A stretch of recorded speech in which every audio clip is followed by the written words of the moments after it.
భగవద్గీత సర్వ మానవాళి కోసం. ద్వితీయోధ్యాయః క్లైబ్యం మాస్మగమః పార్థ నైతత్వయ్యుపపద్యతే క్షుద్రం హృదయ దౌర్బల్యం త్యక్త్వోత్తిష్ఠ పరంతప. ఓ పార్థ, పతనకారకమైన ఈ నపుంసకత్వముకు లొంగకుము, ఇది నీకు తగదు. ఓ పరంతప, ఇట్టి తుచ్ఛమైన హృదయ దౌర్బల్యమును విడిచి వెంటనే లెమ్ము. ఇక్కడ అర్జునుడు పృథ కుమారునిగా సంబోధింపబడెను. పృథ శ్రీకృష్ణుని తండ్రి అయిన వసుదేవునికి సోదరి కనుకనే అర్జునుడు శ్రీకృష్ణునితో రక్త సంబంధము కలిగి ఉండెను.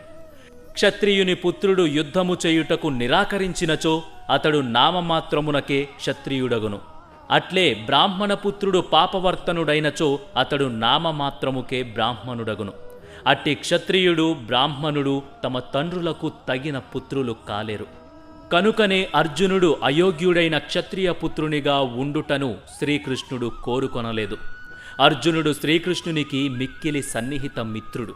అంతేకాకుండా శ్రీకృష్ణుడు స్వయముగా ఇప్పుడు రథములో నిలిచి అతనికి మార్గనిర్దేశము చేస్తుండెను.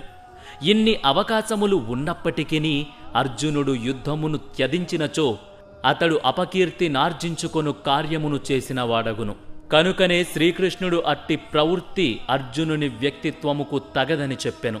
మిక్కిలి పూజ్యులైన భీష్ముడు మరియు బంధువుల పట్ల గల ఔదార్య స్వభావము చేతనే తాను యుద్ధమును త్యజిస్తున్నట్లుగా అర్జునుడు వాదింపదలిస్తే అట్టి ఔదార్యము కేవలము హృదయ దౌర్బల్యమేనని శ్రీకృష్ణుడు భావించెను.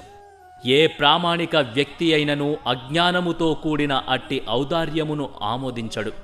కనుకనే అర్జునుని వంటి వ్యక్తులు అట్టి ఔదార్యమును లేక అట్టి నామమాత్ర అహింసను శ్రీకృష్ణుని ప్రత్యక్ష నిర్దేశమున వెంటనే విడువవలెను.